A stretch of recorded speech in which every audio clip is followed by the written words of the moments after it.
नमस्कार, स्वागत है आपका भारत उदय में। वैश्विक अर्थव्यवस्था में चीन और भारत का प्रमुख ताकतों के रूप में उभरना पिछली शताब्दी में सबसे महत्वपूर्ण आर्थिक विकासों में से एक है। चीन और भारत मिलकर दुनिया की 1/3 से अधिक आबादी बनाते हैं और 1980 के बाद से इन दोनों देशों ने आर्थिक विकास और गरीबी में कमी लाने में उल्लेखनीय सफलता हासिल की है। 1980 में दोनों देशों का बहुत ही कम पर कैपिटा इनकम यानी कि प्रति व्यक्ति आय थी।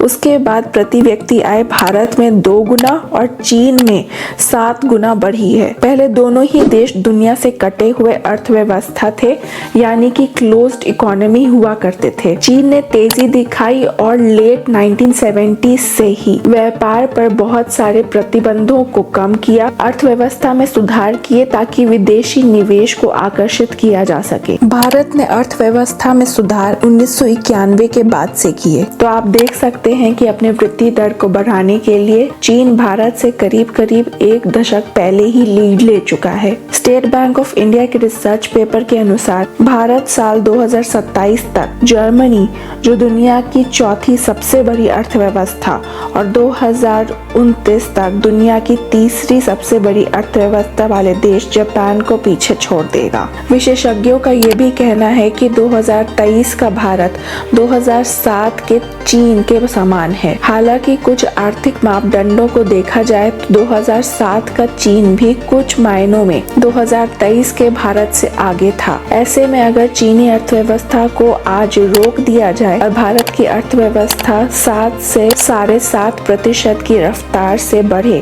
तो आज की चीनी अर्थव्यवस्था को पार करने में भारत को लगभग 25 वर्ष लग जाएंगे। भारत भले ही जनसंख्या के मामले में चीन को पछाड़ चुका है, लेकिन विकास के मामले में आज भी कहीं ज्यादा पीछे है। अब हमें कुछ आर्थिक मापदंडों पर भारत और चीन की तुलना कर लेनी चाहिए। 2023 के आंकड़े के अनुसार चीन अमेरिका के बाद दुनिया की दूसरी सबसे बड़ी अर्थव्यवस्था है।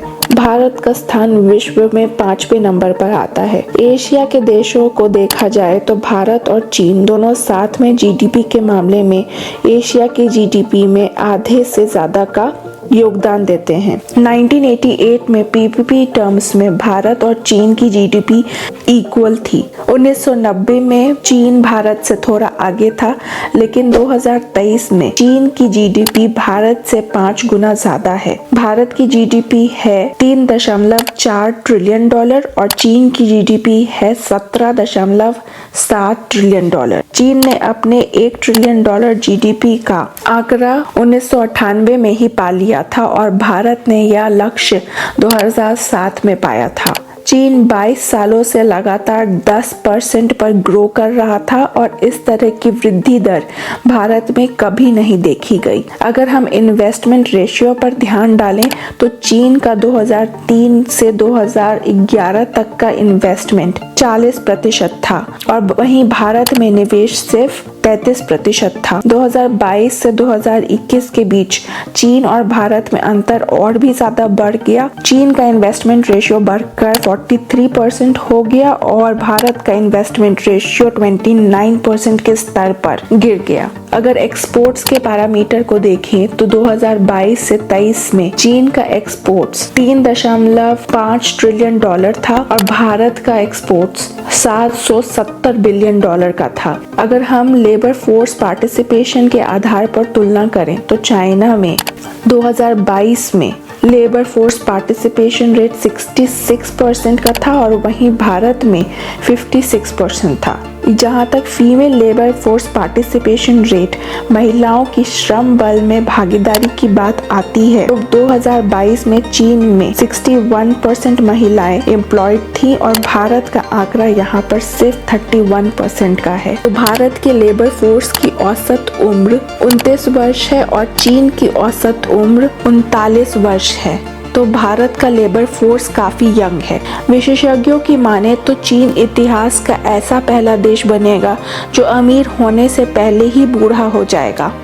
2050 तक 70% आबादी ऐसी होगी चीन में जो काम करने वाले लोगों पर निर्भर होगी। फिलहाल यह 35% है। अगर हम चीन और भारत की तुलना इस आधार पर करें कि किस देश में कौन सा क्षेत्र जीडीपी में कितना योगदान देता है, तो चीन में कृषि क्षेत्र 8%, इंडस्ट्री करीब 40% और सर्विसेज 52% का योगदान देते हैं। और भारत में कृषि क्षेत्र का जीडीपी में योगदान 15.4%, इंडस्ट्री का योगदान 23.1% और सर्विसेज का योगदान 61.5% का है। इन आंकड़ों से यह पता चलता है कि चाइना के ग्रोथ के पीछे इंडस्ट्री या मैन्युफैक्चरिंग सेक्टर की अहम भूमिका है और इसी वजह से चीन व्यापक स्तर पर रोजगार के अवसर दे पाया है, क्योंकि मैन्युफैक्चरिंग में जिन वर्कर्स की जरूरत होती है वे स्किल्ड या सेमी स्किल्ड होते हैं। मैन्युफैक्चरिंग जॉब्स में उच्च शिक्षा या प्रोफेशनल स्किल्स की जरूरत नहीं होती है। वहीं भारत की प्रगति के पीछे सर्विसेज सेक्टर का बड़ा हाथ है। सर्विसेज सेक्टर में प्रोफेशनल स्किल्स की आवश्यकता होती है। ये स्किल्स हर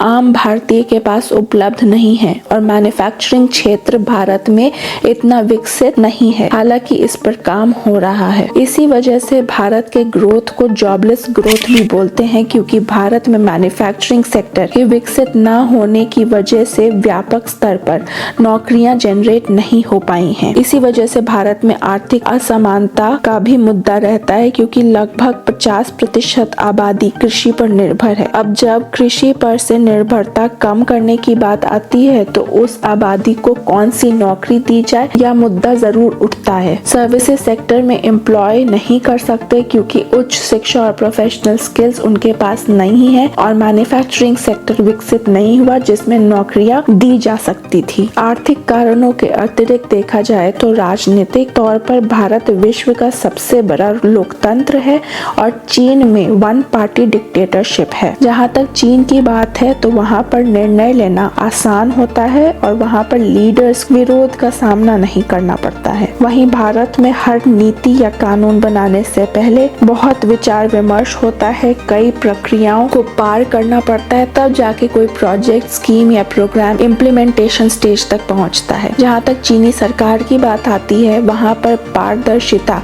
यानी कि ट्रांसपेरेंसी कम है। कंपनियों की यह शिकायत रहती है कि नेशनल सिक्योरिटी या राष्ट्रीय सुरक्षा के नाम पर चीनी सरकार कंपनियों के कामकाज में हस्तक्षेप करती है। लॉज को भी अपने ढंग से इंटरप्रेट किया जाता है। कंपनियों का कहना है कि किसी वायलेशन की क्लैरिटी न होने के कारण कोई कानून उन कंपनियों पर थोपा जा सकता है। इस तरह का माहौल निवेश के लिए अच्छा नहीं है। हालांकि चीन जब नया नया विकसित हो रहा था तब अर्थव्यवस्था में काफी सुधार किए गए थे और विदेशी कंपनियों को निवेश के लिए आकर्षित किया गया था। अब चीनी सरकार के बढ़ते हस्तक्षेप यानी कि इंटरफेरेंस की वजह से यह कंपनियां अपने मैन्युफैक्चरिंग के लिए दूसरे देशों में ठिकाने ढूंढ रही हैं। इस अवसर का फायदा भारत भी उठाने को उत्सुक है, लेकिन अभी भी भारत का बुनियादी ढांचा यानी कि इंफ्रास्ट्रक्चर विकसित नहीं है। ब्यूरोक्रेटिक हर्डल्स हैं, जुडिशरी पर बहुत सारे केसेस का बोझ है जिससे लॉ एनफोर्समेंट बहुत जल्दी नहीं होता। ईज ऑफ डूइंग बिजनेस में काफी सुधार की आवश्यकता है। भारत को इन सब मुद्दों पर काम करने की जरूरत है जिससे विकास की गति को तेजी दी जा सके। दुनिया की सबसे बड़ी लोकतंत्र एवं बड़ी मार्केट होने के वजह से भारत की चीन के मुकाबले अमेरिका से ज्यादा नजदीकी है। अमेरिका सुपर पावर है और चीन विश्व की दूसरी सबसे बड़ी अर्थव्यवस्था है। अमेरिका तो चाहेगा कि कोई भी उसका स्थान ना ले। अमेरिका भारत का प्रयोग चीन का विरोध करने के लिए करता है। इस प्रकार भारत और अमेरिका के संबंध शेयर्ड इंटरेस्ट पर आधारित हैं। भारत को अमेरिकी कंपनियां जो चीन से बाहर निकलना चाहती हैं उनके निवेश को आकर्षित करने की जरूरत है जिससे कि हम अपने देश में नौकरियां जनरेट कर सकते हैं। अगर हम बाकी देशों से संबंधों की बात करें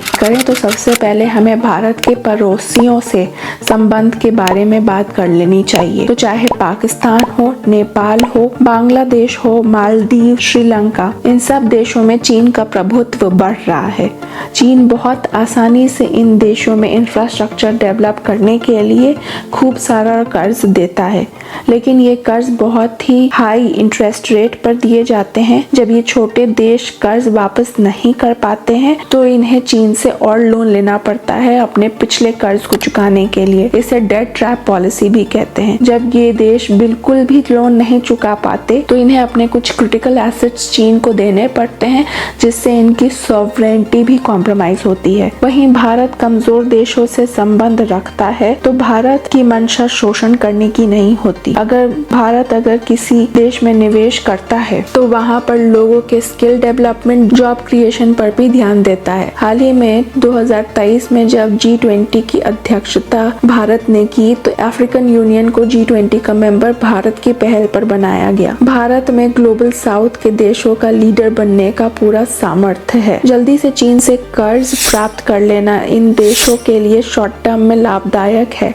पर अगर लॉन्ग टर्म में देखा जाए तो चीन की नीतियां इन देशों की संप्रभुता यानी कि सॉवरेनिटी पे सवाल उठाती हैं। एक और मुद्दा है जो भारत चीन के बीच रहता है, वह है सीमा विवाद का मुद्दा यानी कि बॉर्डर डिस्प्यूट का मुद्दा। चीन को काउंटर करने के लिए जरूरी है कि हमारी मिलिट्री इक्विपमेंट्स, वेपन्स और टेक्नोलॉजी से लैस हो। भारत को अपने नेवी पर भी ध्यान देने की जरूरत है, क्योंकि इंडियन ओशन रीजन में भी चीन से खतरा बना रहता है। भारत की आर्थिक स्थिति में और सुधार करने की जरूरत है ताकि हमारे डिफेंस स्पेंडिंग पर किसी भी तरह का समझौता ना हो। भारत को विश्व के उन विकसित देशों के साथ संबंध बनाने की जरूरत है जो कि चीन का विरोध करते हैं। साथ साथ विश्व का एक महत्वपूर्ण मैन्युफैक्चरिंग बेस या हब बनने की भी जरूरत है। भारत की ग्लोबल सप्लाई चेन में प्रमुख भूमिका होनी चाहिए, तभी जाके भारत चीन को इकोनॉमिकली और मिलिटरीली भी काउंटर कर सकेगा। अभी तक के लिए इस वीडियो में इतना ही। अगर आपको ये वीडियो पसंद आया तो इस वीडियो को लाइक कीजिए और चैनल को सब्सक्राइब कीजिए। आपका वीडियो देखने के लिए बहुत बहुत धन्यवाद।